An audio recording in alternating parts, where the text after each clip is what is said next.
like to tell you a little bit about the work I do, literally a mile from here. About myself, you heard I grew up on the island. I went to college in Jersey, medical school in the Midwest, came back to New York. And I've always been interested in the effects of addictive drugs on the human brain for forever, for as long as I can remember.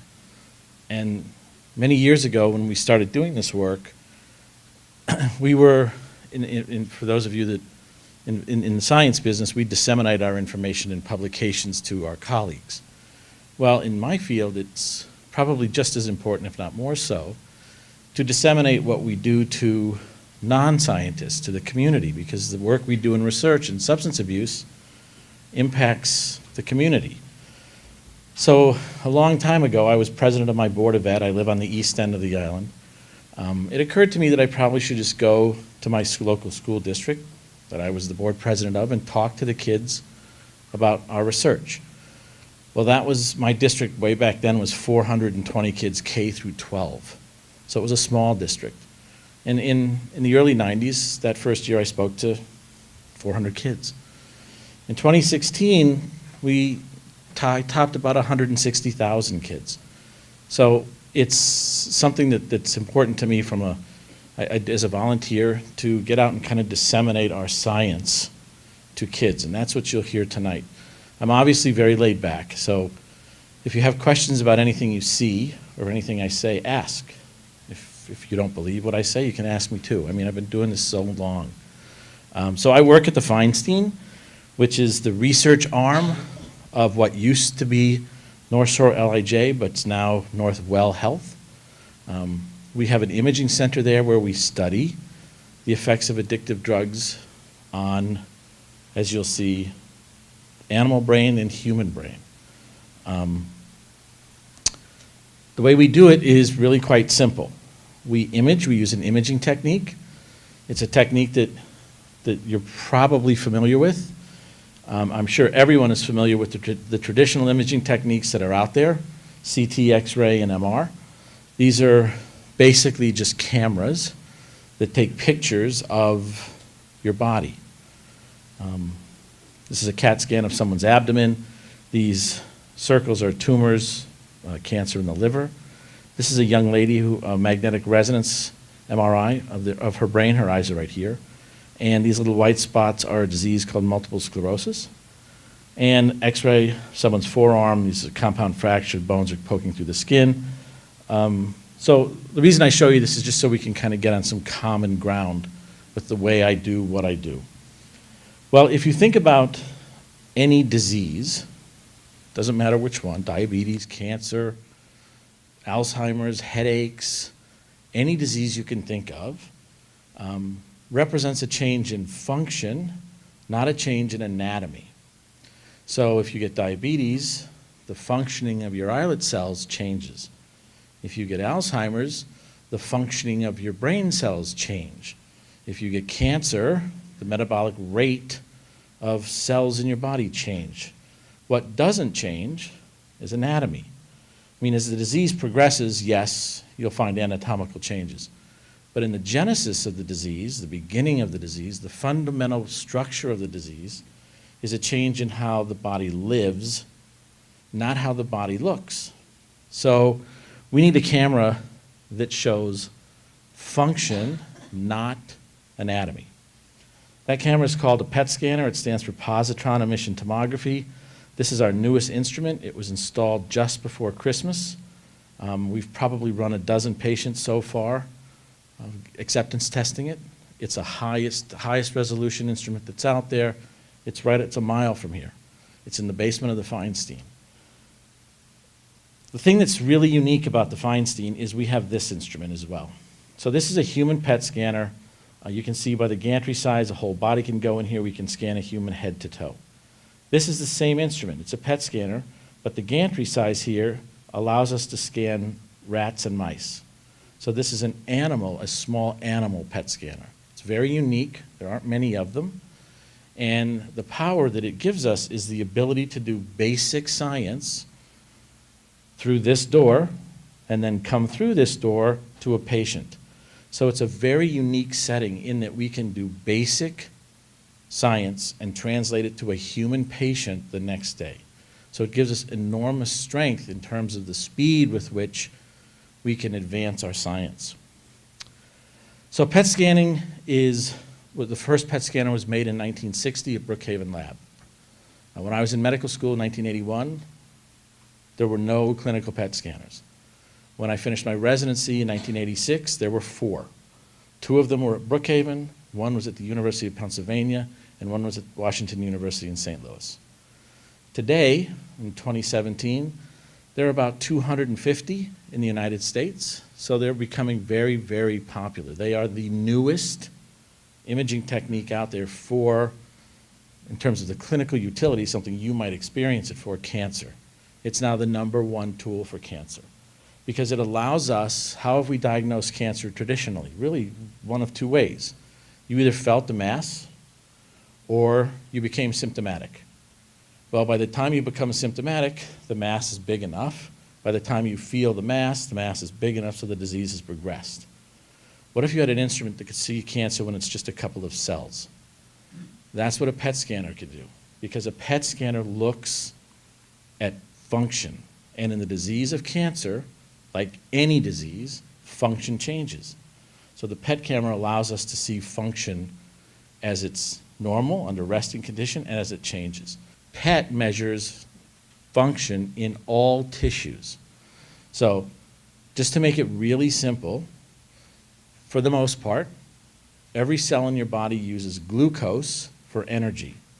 So if a blastocyst, a bone cell, takes up sugar out of the blood because it needs to, right? Every cell needs energy.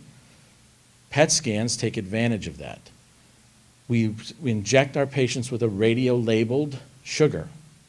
So we take sugar, the same sugar that we eat, and we attach a short-lived radionuclide to it.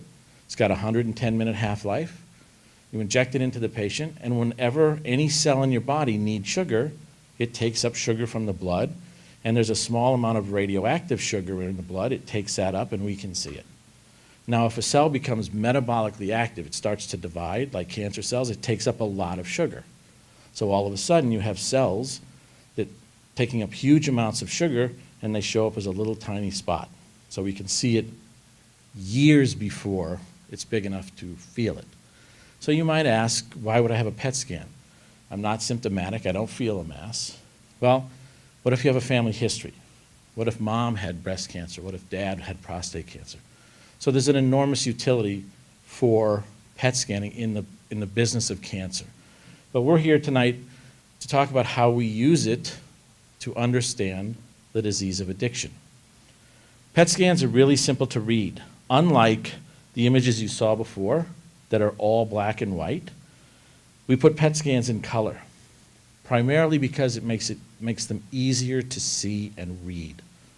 If you just remember colors of the rainbow, Roy G. Biv, where red means that part of the brain is really active, lots of glucose being taken up, yellows and greens less active, blues and blacks not active at all. So in other words, if I put you in a PET scanner and I put a tennis ball in your right hand, and I ask you to squeeze that tennis ball while I'm scanning you for about 8 minutes, then I look at the image, the part of your brain that runs your right hand will have a bright red spot. It's really simple. It's no more complicated than that. But now you can kind of think about what can you do with the instrument. Well, we can have you recall a memory and see where the memory is stored. We can have you do mathematics and see where your brain does mathematics. We can have you read, see where your brain reads. We can have you watch things that you like and see where parts of your brain are that underlie pleasure. And we can show you things that are scary, and you can see where your brain responds to fear. It's really simple. So you'll have no trouble understanding the images. If you do, just ask me. So here we have, this is a normal PET scan in someone in their early 20s. Eyes are right up here. Single slice. Our machines are 65 slices. I just picked one in the middle. So here are 3 PET scans from 3 normal people. You can see as well as I can that they're really different. On the left is a 5-day-old baby. Now, I have 2 kids of my own, and I can tell you that when they were 5 days old, they couldn't do much. A 5-day-old baby doesn't do much, and there isn't anyone in this room who can remember being 5. You can't remember being 5 because your brain doesn't have the metabolic capability to encode memories. It doesn't have the metabolic capability to organize movements. 5-day-old baby can't roll over. 5-day-old babies can see light and dark, and they can nurse. That's about it. In the middle is a 6-year-old boy. Now, when my son was 6 years old, like all 6-year-olds, you know as well as I do, they're a pain in the ass, right? 6-year-old kids get into everything. They run around, they ask questions, they never stop, they pick on their sister, they pull the dog's tail. 6-year-old boys or girls are really active. Here we are. As we get older, our brain becomes less active. This is someone in their mid-30s. As we get older, our brain metabolism decreases. And that's perfectly normal. That's the way it's supposed to be. We start out with very little brain activity. We peak at about 8 years old, and then it's downhill from here on in, right? And when you're 95 years old, you have less than this. But remember, we have 95-year-olds who have much less activity than this, and they're perfectly with it. So the thing to not get confused with is this metabolic rate has nothing to do with cognition. It doesn't mean that the 6-year-old's smarter than the guy who's 35. The other way to look at it is we're able to do more with less, right? So the reason I show these images to you really is twofold. One, it kind of gives you the sense of the instrument, the sensitivity. We can see very little and we can see a whole lot. But for me, it's much more important for another reason, and that is that age matters. When I see 4th grade alcoholics, and we see lots of them, I have to compare the brain of a 4th grade alcoholic to a 4th grader who isn't. I can't compare a 4th grader to someone who's 35 because their brain changes with age. When I show you an image of a 12-year-old methamphetamine abuser, and we have a bunch, it's compared to a 12-year-old who isn't. So all the images that you'll see tonight are compared to age-matched controls. So just to give you a sense of the significance or the power of our instrument, this is a simple study that we did a few years ago to address the age-old question of depression.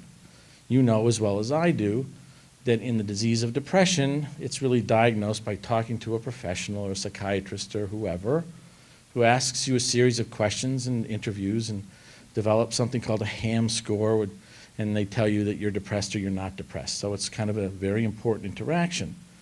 Well, if you look at the statistics, some statistics would suggest that psychiatrists get it wrong 2 out of 3 times. That means that the diagnosis of depression, they're only right 1/3 of the time. It means they're wrong 2/3 of the time. So what we really need is some independent way to look at a brain to see if we can develop a metabolic signature or a metabolic fingerprint of a specific disease. This is a 21-year-old male. His eyes are right up here, normal PET scan. Here's a 22-year-old male, eyes are right up here, who suffers from depression. Now you can see as well as I can that in the disease of depression there is a profound decrease in brain metabolism. This is independent of whether or not they're having trouble sleeping at night, whether their feeding habits have changed. This is an independent assessment of brain metabolism.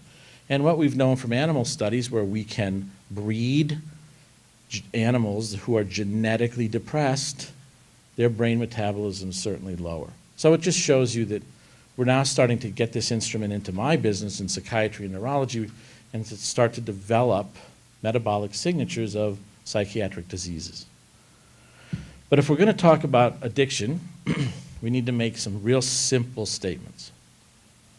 The first is that every single drug of abuse that's out there works the same way, whether it's the caffeine in your coffee or heroin on the street. They all work the same way. They increase a chemical in your brain called dopamine. We all have it. Everyone in this room, everyone in Manhasset, everyone on planet Earth has dopamine in their brain. It's a neurotransmitter. It's a chemical your brain makes. I can't give it to you. I can't give you a shot of it. I can't give you a pill of it. The dopamine that's in your brain has to make. Its primary role is movement. Every time you move any muscle, your brain has to release dopamine. It's really simple. You want to blink your eyelid, your brain releases dopamine. You want to move a hand, a finger, an arm, a leg, you have to release dopamine. You have to also get rid of it as soon as you make it, right? So if I'm going to release a chemical that allows you to move so I can move my hand, well, when I stop moving my hand, I got to get rid of that chemical. So we have a mechanism that produces it and a mechanism that gets rid of it. Primary role, movement. If you lose it, you develop a disease called Parkinson's. Parkinson's disease is a brain disease where you lose brain dopamine. If you've ever seen a Parkinson's patient, they have trouble moving. They have trouble initiating movement. They have trouble maintaining movement. When it gets really advanced, they have trouble making expressions with their face. And they get something called masked faces, where they can't even move the muscles in their face so they can't express. You know, we all express by moving the muscles in our face. We can tell, you can just look at someone and see if they're happy or sad, angry, perplexed. Someone with Parkinson's can't even move the muscles in their face, so they lose the ability to form expressions. So the classic role of dopamine is movement. It does something else. It's the chemical in your brain that allows you to feel pleasure, whether you're happy or sad. So the other night, the Patriots won. Now, I'm a Patriots fan. I don't care about you Jets fans or Giants fans. My son's a Jets fan, so that's fine. I'm a Patriots fan. When they won, I was really happy. When you're happy from a natural event, your favorite team wins, you're with your husband or wife, you're with your kids, it's Friday afternoon, whatever it is that makes you happy, your dopamine levels will go up 5 or 6%. A natural reward elevates dopamine 5 or 6%. Every single addictive drug that's out there does the same thing. They elevate brain dopamine. That's how they work. But the magnitude's a little different. If you're happy because your favorite sports team won, 5 or 6%. If you take a dose of methamphetamine, which is in every school district on Long Island, 900,000%. 900,000. This is what we're up against in the drug abuse world. The happiest you've ever been, the best you've ever felt, your dopamine levels went up 5 or 6%. You use meth, 900,000. Heroin, 650,000. Cocaine, 300, 400,000. All of these are dose dependent. So from the most addictive drug, meth, 900,000, to the most commonly abused drug, caffeine, about 120%. Every addictive drug increases dopamine further than anything you will experience in your natural life. That's how they work. You take an addictive drug, dopamine levels go up, period. And they go up huge amounts. Next. So the question that we've always been facing, and one that has haunted us for as long as I've been in the business, is this notion that addiction's not a disease. That in fact, it is a moral weakness, a bad person, a character flaw, someone who is morally bankrupt, someone who just doesn't care, someone who's had bad parenting, someone who just is a bad person. I've heard this forever, and it's one of the things that, to be honest, that has delayed our ability to advance science for a long time. So now that we've had this amazing instrument of PET, we can really go in and look and see that, does addiction produce a disease? Is it a disease that has a basis, an organic basis that we can see? So over the years, we've gone to school districts across the country, asking kids, including this district, asking kids, how many of you will try anything once? And hands go up. And how many of you won't try anything once? And hands go up. And you know as well as I do, the kids will tell you about all the adrenaline junkies in the school. These are the kids who want to go on the newest roller coaster. They want to bungee jump from hot air balloons. They want to do all the newest things. They're the ones who are going to go to the midnight to Best Buy to get the game when it's released. They're the ones who wait on the 5 hours on the line at Apple for the new iPhone 7, right? You know. Now we go and we image those two brains. So we have a group of kids who say, no, I'm cool, I'm not interested in trying anything really new. And the kid, the adrenaline junkies as the kids call them, who will try anything. Now we image those brains. On the left is one of those kids who said, I'm cool, not interested in trying anything new, not interested in the newest roller coaster, I'm not interested in the bungee jumping from hot air balloons. Think about it. And with this PET scan, we're actually looking at brain dopamine. So one of the beauties of our instrument and any PET scanner is you can actually look at brain dopamine. You can get a measurement. I can tell you how much you have. The kid on the right is the adrenaline junkie.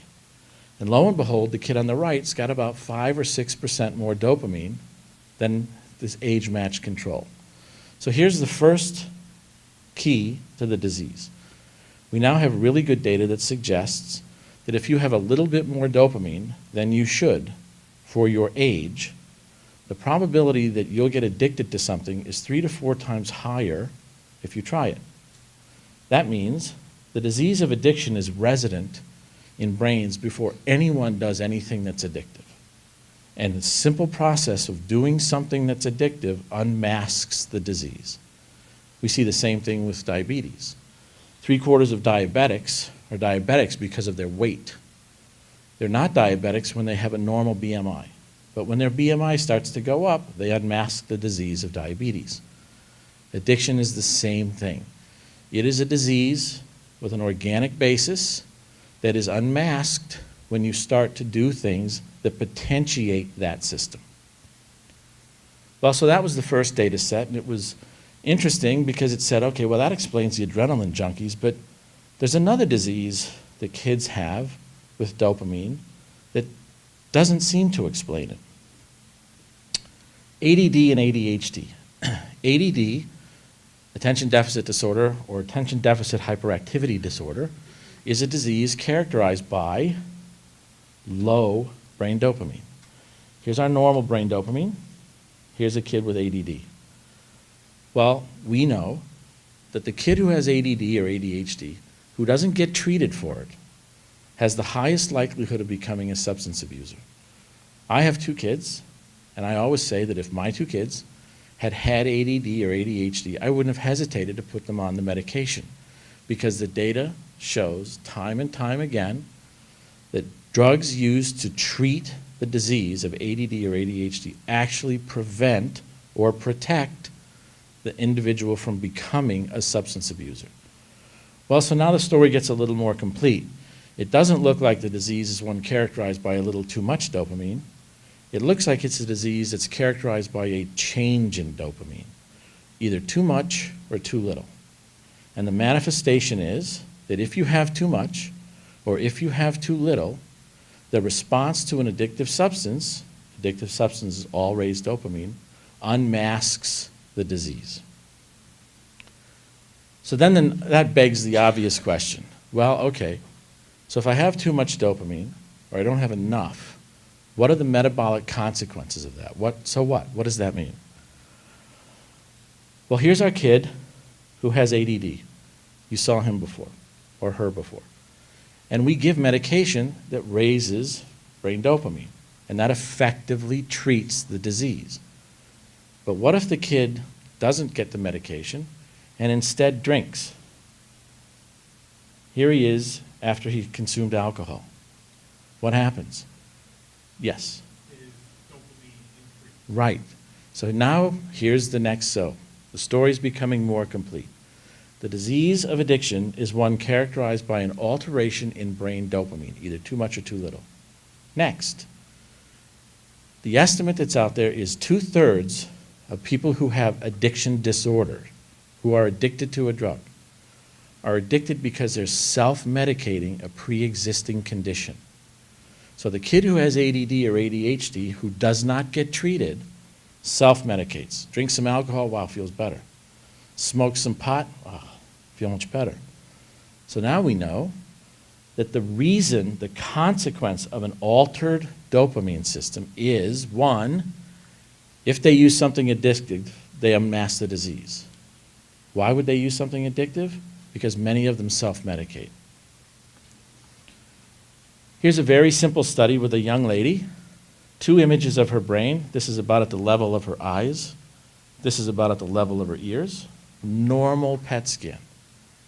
Here she is high on pot. Not a terribly impressive study, very predictable. You smoke pot, brain metabolism drops. Dose dependent, the more you smoke, the more it drops. Sex independent, boys or girls. Classic textbook response to pot. You start with a normal metabolic brain, you get high, you get lower. Simple. But what if you start low? What if you're depressed? You saw this before. This was someone who's depressed. When he smokes pot, his brain metabolism goes up. So here's another example of how people, more commonly in men than women, kids in high school, more commonly boys than girls, who are depressed, if they don't get treated, they smoke pot, they feel better. So they're self-medicating their underlying depression. So the consequence of an altered dopamine system is that the response to an addictive substance is different.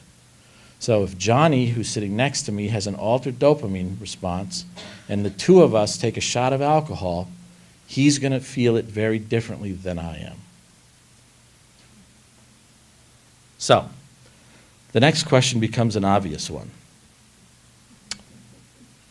Why do, if we accept that fundamental tenet that many kids who use drugs do so because they're adrenaline junkies and they want to try anything once.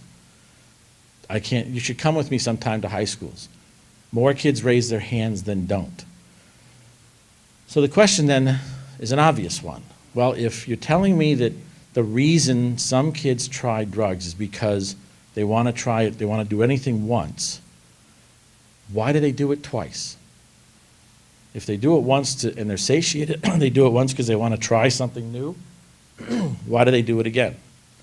Turns out the number one cause of relapse, the number one reason that people take drugs again and again and again is the environment. Well, when you say that to kids, their eyes roll back in their heads and they say, what the hell are you talking about? So we made a little study that was simple. We took advantage of the number one abused drug in the world today, caffeine, and to address the simple effect of environment. What we did is we went out and we got 40 people who were going to serve as controls. These were 40 people who have no history of substance abuse, 18 years old to in their 60s. Brought them to our imaging center. They were all going to be controls. No history, right? I need an 18-year-old control, a 20-year-old control. Okay. The only requirement was they had to like coffee. That was it. Brought them to the imaging center, threw them in the camera. While I'm scanning them, I brew a pot of coffee in the next room. So experimental condition is real simple. I'm scanning someone, putting them in the camera, taking a picture, and while I take that picture, I am cueing them to a drug they like. I'm just letting them smell coffee. They couldn't have it. They didn't know I was going to do it. They couldn't have it at the end. Okay. And here's what we see. These are all 40 brains added up. This is a sagittal view of the human brain. Eyes are here, so you're looking at it like this. Coronal view, all 40 people are looking at you. Transaxial, eyes are here, feet are into the board. And what we see is striking in that it's an incredibly specific effect. In the absence of any drug, I gave them nothing. I simply cued them to a drug they like. A part of their brain turns on, and only that part turns on, and it's called the nucleus accumbens. You only see one here because it's only half the brain, 2 spots.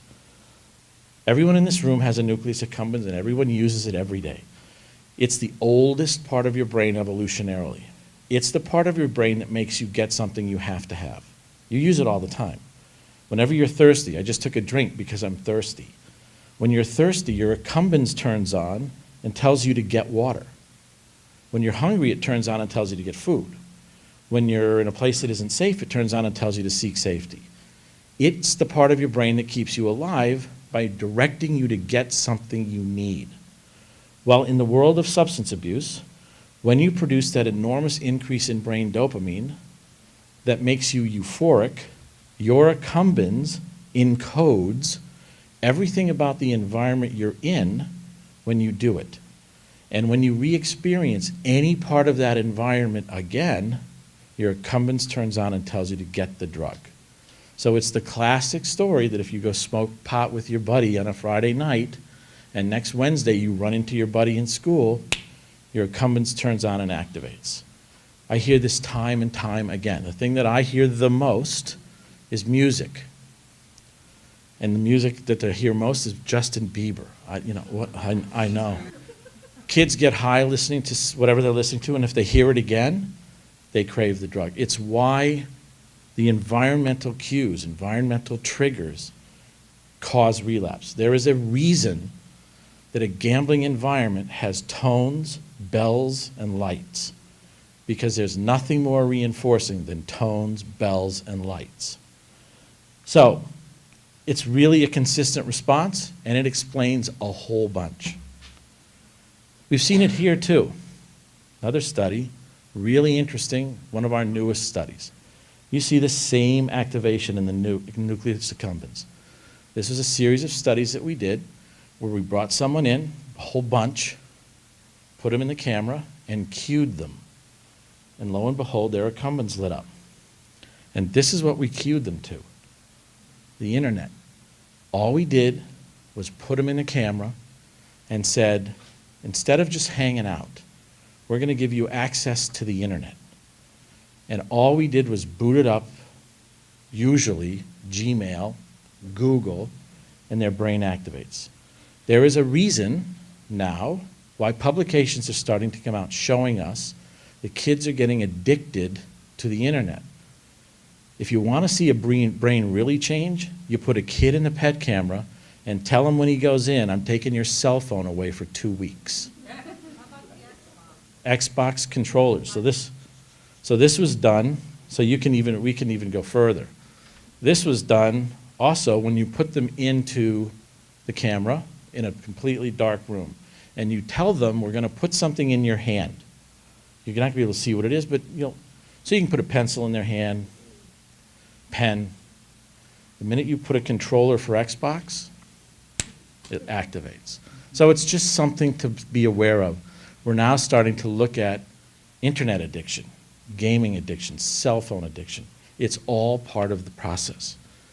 So back to caffeine. Here's our kid, normal PET scan.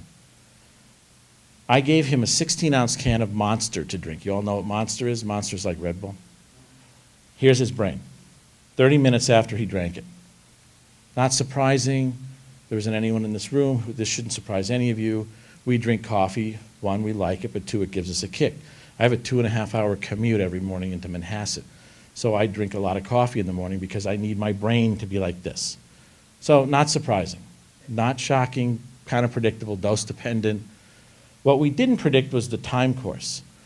I brought the kid back the next day and his brain was just like this.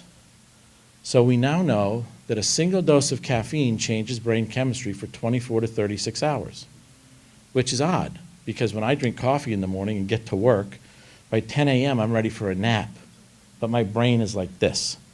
So here's the next piece of the puzzle. Every time you use an addictive drug, it'll change your brain for a lot longer than it'll change how you feel. The brain is really good at disconnecting how it feels from the underlying chemistry. Because in a real world, being high or being jacked up is not consistent with sustaining life. So your brain really quickly disconnects. And if you talk to any substance abuser, they use a drug, they get high, an hour later they're not high. So they want to get high again. Well, their brain is still changed. The next piece of this puzzle is one that shows how people use the very science that we generate. When your brain is this metabolically active, there is something around your brain called the blood-brain barrier. You kind of think of it as a fence. And it's a really special fence. And it keeps things out of your brain. If you didn't have a blood-brain barrier, the stuff you breathe out in the real world would get into your brain and wreak havoc. So you have a blood-brain barrier that prevents things from getting into your brain. When your brain is this metabolically active, the brain doesn't have enough energy to efficiently maintain that blood-brain barrier. So other stuff gets in smaller amounts. Well, someone took advantage of that and developed a drink called Four Loko. Four Loko is caffeinated alcohol. And the reason they made it was because they knew if they caffeinated the brain, more alcohol would get in. So it's a very simple way to deliver more alcohol in the same container. If we caffeinate it, more gets in. The number one drink in bars, at least in the state of New York, is Red Bull and vodka, because you can actually consume less vodka if you have Red Bull on board, because more alcohol gets into your brain. Smoking, real simple. This is a young lady, eyes are right here, normal PET scan, and in this study we're looking at a chemical in her brain called monoamine oxidase. I told you that if your brain releases dopamine to move my hand, your brain has to be able to get rid of it to stop. This is the chemical that gets rid of it to stop. Everyone has it. We're all born with it. Women have more than men, but we all have it. Unless you smoke. If you consume tobacco products, hookah, pipe, cigarettes, chewing tobacco, cigar, if you consume a tobacco product, you destroy the monoamine oxidase in your brain. It's a real simple effect. In fact, it's a dose-dependent effect. Normal, 1 puff in a cigarette, 3 puffs, 1 cigarette, 3 cigarettes. Dose-dependent. So, what does it mean? Well, first thing you should know is it's the only effect you'll see today that's reversible. That means if you stop smoking, it comes back. It takes about 55 days, but it comes back. So if you smoke for a month and quit, it comes back. 30 years and quit, it comes back. This is a reversible process. But it's also a process that is the result of, or the consequence of, secondhand smoke. So there isn't anyone in this room, myself included, who hasn't lost some monoamine oxidase. I grew up in a house of 2 alcoholics and 2 people who smoked. So I probably haven't had monoamine oxidase since I left for college, right? So anyway, we all have monoamine oxidase. We've all been exposed to secondhand smoke. We've all lost some. So what does it mean in the real world? It's really, really simple. If you have kids, and your kids are those kids who say, I'm not going to do anything, right? We got the kids who will do anything, the adrenaline junkies, and the other kids. Now, your kids who are the other kids go to a party, and at that party, people are smoking, and your kids are breathing in secondhand smoke. It doesn't take long, about 30 minutes, and they're starting to lose their monoamine oxidase. In about 60 minutes, they've lost most of it. Now, when you lose monoamine oxidase, it's what controls dopamine. What happens? Dopamine levels start to rise. So in about 90 minutes, the kid who walked in, who said, I'm not interested in doing things, all of a sudden has about 5% more dopamine in his brain, which is equal to the kid who said, I'll try anything. So this is what I hear time and time again. Kids will say, I don't know why the hell I did it. I've never done it before. I wasn't interested in doing it. All of a sudden they go to a party and it's, what the hell, I'll try ecstasy. We now know the consequence of secondhand smoke is a direct impact on monoamine oxidase. Monoamine oxidase controls dopamine. When dopamine loses control, it elevates. When it gets about 5% higher, those are the kids who report willingness to try anything once. So, alcohol. There isn't a kid, probably in this room, who doesn't know all of these. I can go to elementary schools, I just did the other day, and every kid knows what these are. They don't know that this happens to my daughter's roommate in college, but it's my daughter's roommate in college doing a beer funnel, shotgun, keg stand. When my son was in high school, he told me he didn't drink. He's in here, took it off his computer playing beer pong. Everyone knows the ways that kids are taking alcohol. And you've heard about vaping. Vaping has become very common for one very simple reason. It's very, very fast. I told you that if you do a shot of alcohol, depending on your weight, you may or may not be buzzed in 10 to 12 minutes. Well, if you talk to a high school kid, 10 to 12 minutes is a lifetime. They want to get buzzed quickly. Well, the way to get buzzed quickly on any drug is to inhale it, because of your tidal volume in your lungs is so large and it gets into your bloodstream so fast. So what kids are doing is they're taking advantage of the vapor pressure of alcohol. If you heat alcohol up just a little bit, it vaporizes and comes off as a gas. So what kids are doing is they're taking usually tiny little bottles, little glass bottles, or little shot glasses, put a paper cup upside down over top with a Bic lighter and hold the Bic lighter under it. So it heats the alcohol up. The alcohol gas fills in the empty cup. They pick the cup up and breathe in the cup. And in 90 seconds, they're getting buzzed. So the reason people are vaping alcohol is because they can get a buzz between periods in classes, right? A typical high school, 3 to 4 minutes between a bell change. They vape so they can get a buzz as they change classes. What does alcohol do to the brain? It's very, very simple. This is a normal control, 22-year-old male, 2 levels of his brain. Here he is drunk. Not rocket science, again, pretty predictable. When you drink alcohol, you get metabolically blunted. The more you drink, the more the blunting. Simple, straightforward, dose-dependent, sex-independent, boys or girls. What we didn't envision in this effect was the same thing we didn't envision with caffeine, and that's the time course. With caffeine, it took 24 to 36 hours to return to normal.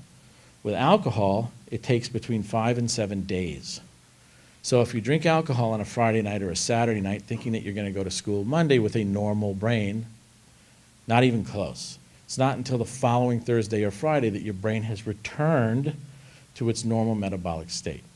Now, when you're hypo-metabolic like this, the ability to store and encode memories is impaired because, believe it or not, it takes energy to store a memory.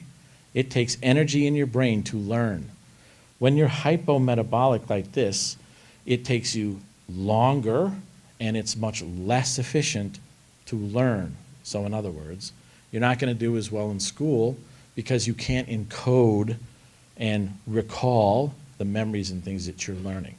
So what kids are doing, it's pretty straightforward. They start out with a normal metabolic rate, they drink and it drops, and in 5 to 7 days it returns.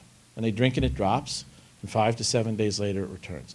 And they continue to do that until they reach a point where that game ends. On the left is a 51-year-old male, eyes are right up here, normal PET scan. In the middle is a 52-year-old male alcoholic who hasn't had a drink in over 20 years. So now we know that the disease of alcoholism is one whereby at some point in time, your brain says, this is my new normal. It's simple thermodynamics. It takes less energy to be here than it does here. So your brain learns, and it says, okay, I'm going to be here. And I'm never going back to here unless I drink. This is a 52-year-old male alcoholic who's drunk when I took the picture, and his PET scan's normal. If you ever ask an alcoholic why they drink, the number one answer is, I drink to feel normal. I don't drink to get drunk. And that's exactly what we see in the disease. That the alcoholic has a hypometabolic brain. And when he or she drinks, the brain returns to a normal metabolic state. So you think about the disease. Think about why it's so difficult to treat. The drug alcohol produces the metabolic state. And then all of a sudden, the treatment for that metabolic state is the very drug they were using to get there. So they use alcohol, get to that state, and consume alcohol to medicate that state. It's called a positive feedback loop. Positive feedback loops in biology are lethal. A positive feedback loop is very simple. Something happens, and because it happens again. And because it happens again and again and again. Everything in biology is negative. If something happens, the system is triggered to shut it off. That's negative feedback.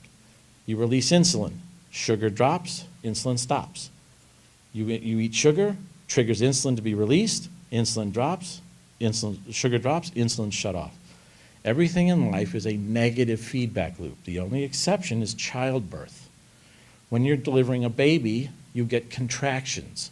One contraction leads to another, which leads to another, which leads to more and more and more until you give birth. That is a positive feedback loop. The disease of alcoholism becomes a positive feedback loop, which is why it's so difficult to treat. I get asked a lot about family histories, and we have some very good data based on epidemiology data that we have known for a long time.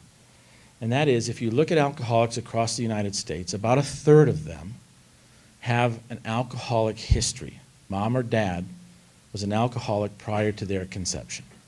So we did the study. where we looked at kids born of a single alcoholic parent. Mom or dad was an alcoholic prior to that child's conception. And what we found is that about a third of kids born of a single alcoholic parent, they have a dopamine system consistent with the disease of alcoholism. It doesn't mean they're going to be an alcoholic. I always have to stress this a lot.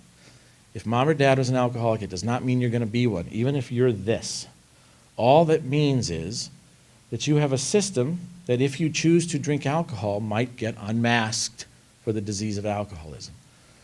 All it means is if your mom or dad was an alcoholic, had a kid, and they were alcoholic before they conceived the kid, that kid should be counseled.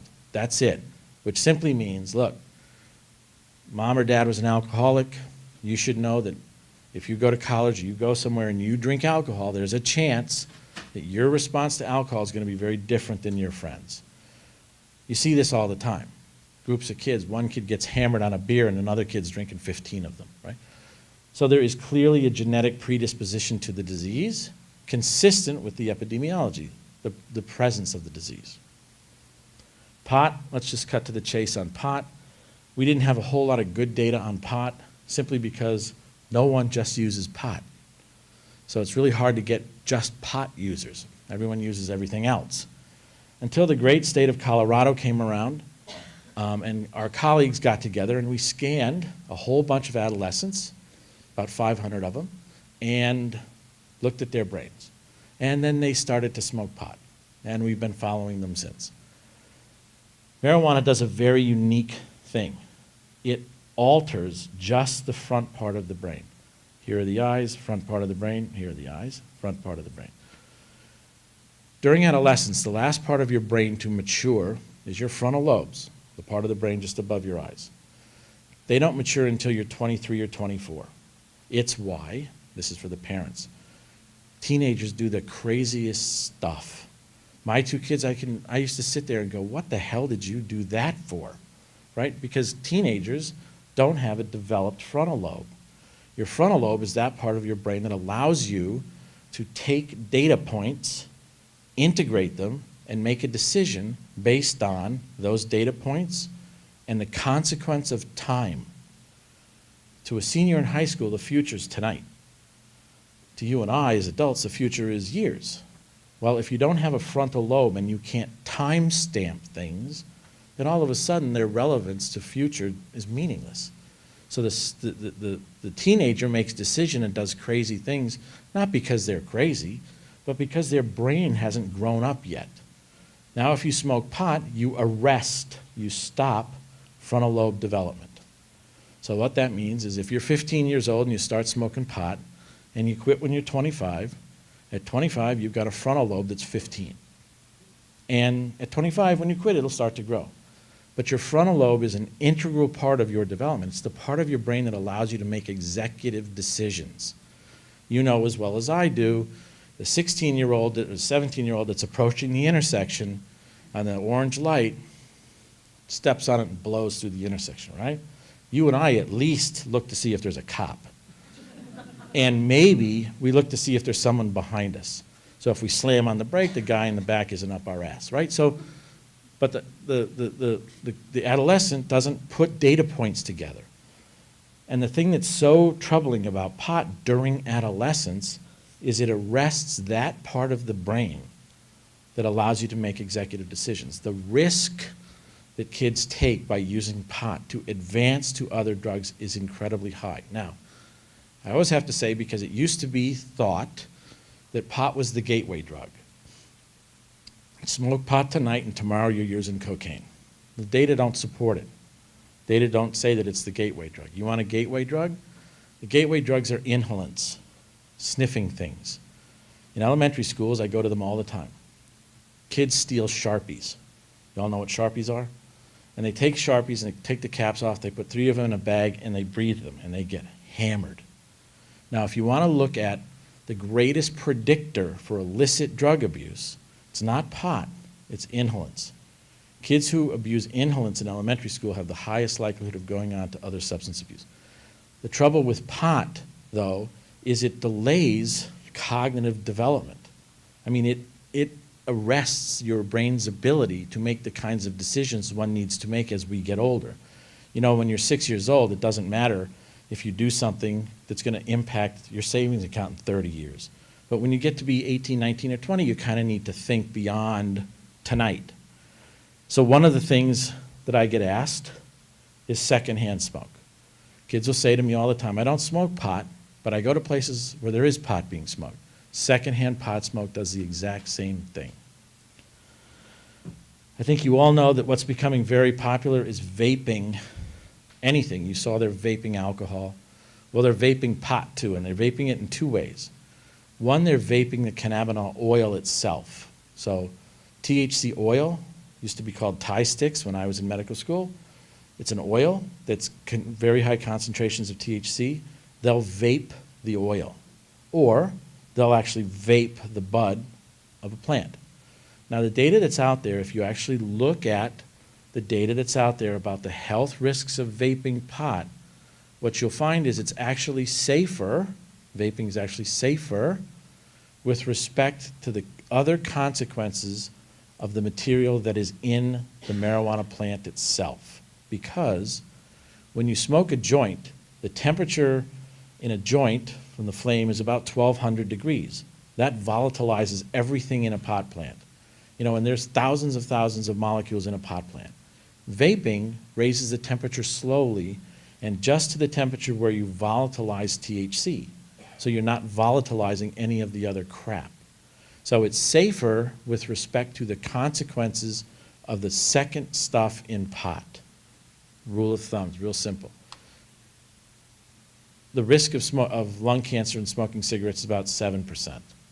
The risk of lung cancer smoking pot is about 13%. The risk is a little higher for pot than it is for tobacco because of the heat at which you're volatilizing. Okay, but if you vape, that risk goes away.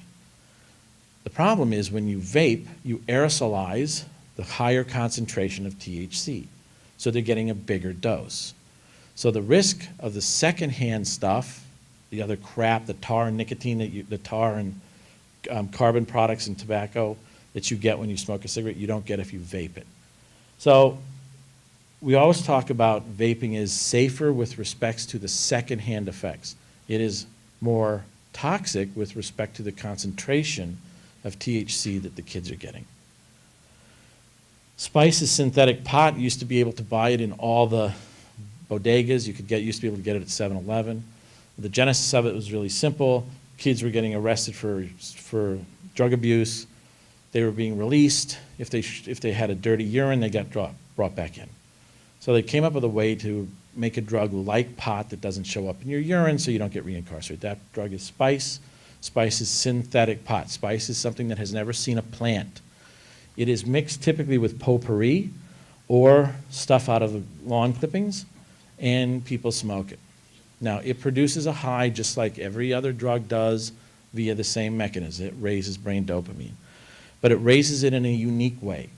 It raises it by depriving the brain of oxygen. You've all heard of autoerotic asphyxiation, where if you deprive blood to the brain during some events, you can potentiate that event. It's very common that kids will restrict blood supply to the brain so they can potentiate the high. They do this when they're drug dose, when they don't have enough of the drug. So if they're using a drug to get high but they don't have enough of it, they'll actually constrict blood supply. They'll have their friend strangle them while they're getting high to potentiate the high. That's what spice does. Spice drops your oxygen saturation, which gets you buzzed. Well, every organ in your body has its Achilles heel. The Achilles heel for your brain is oxygen.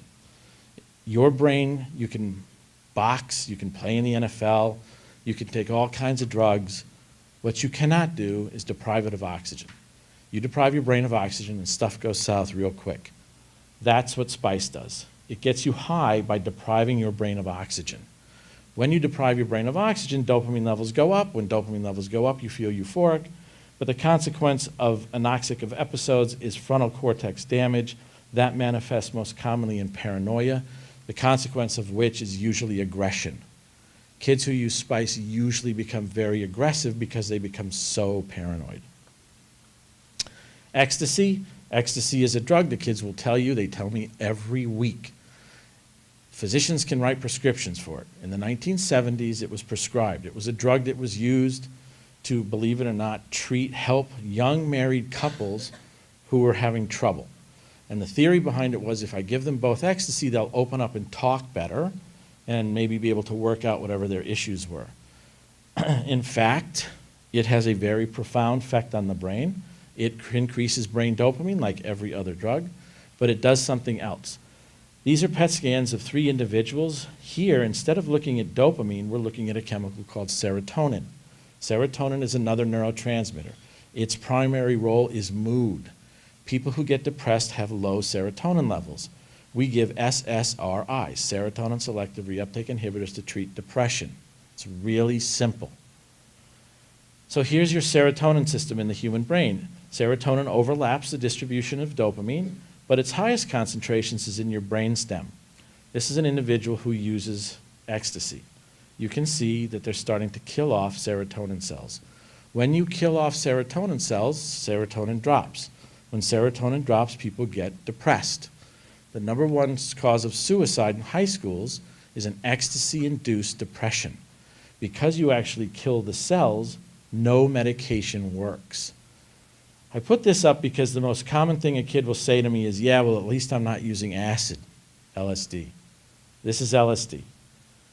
It binds to the same place that ecstasy does, works through the same mechanisms, and it doesn't cause the cell death that ecstasy does. So when kids say to me, well, at least it's not acid, it'd be better if it were.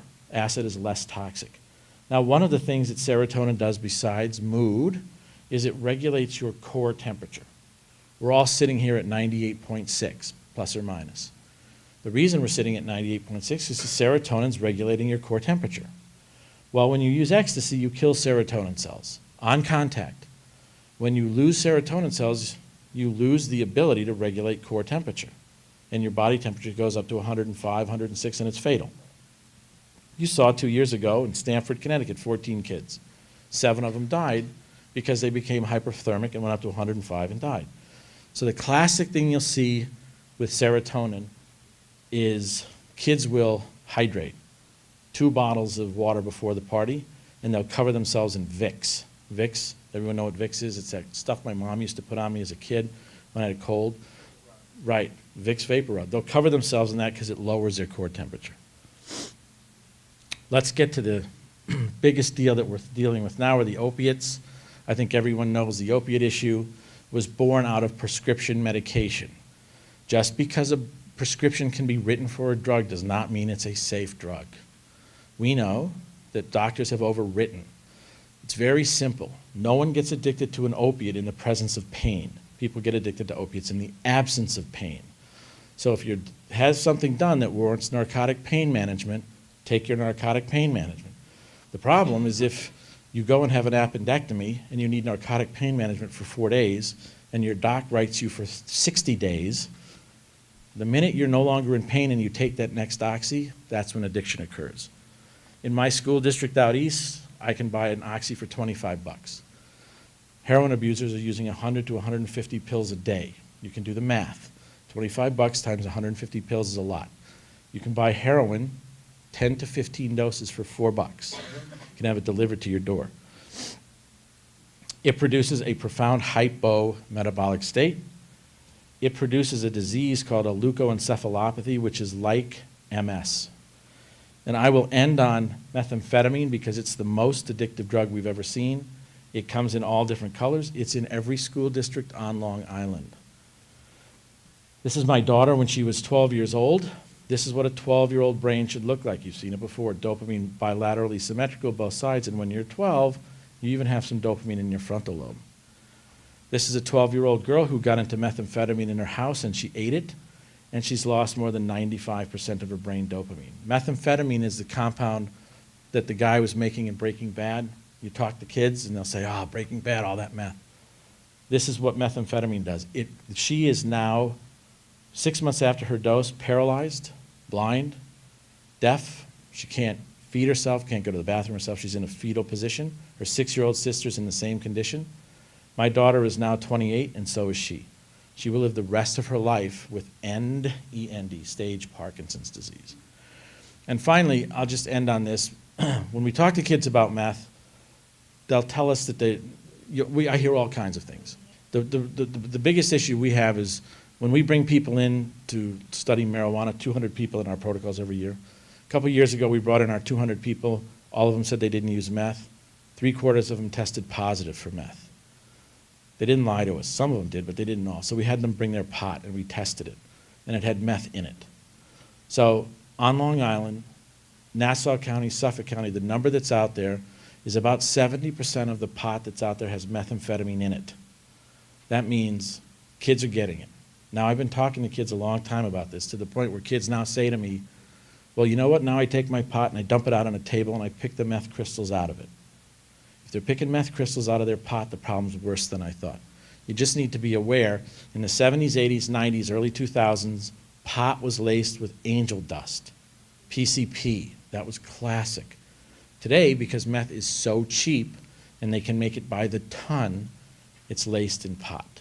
So I'm going to end there. Anyone has questions, comments, insight? I'd be happy to answer any question anyone has. Thank you guys for coming out. I really appreciate it.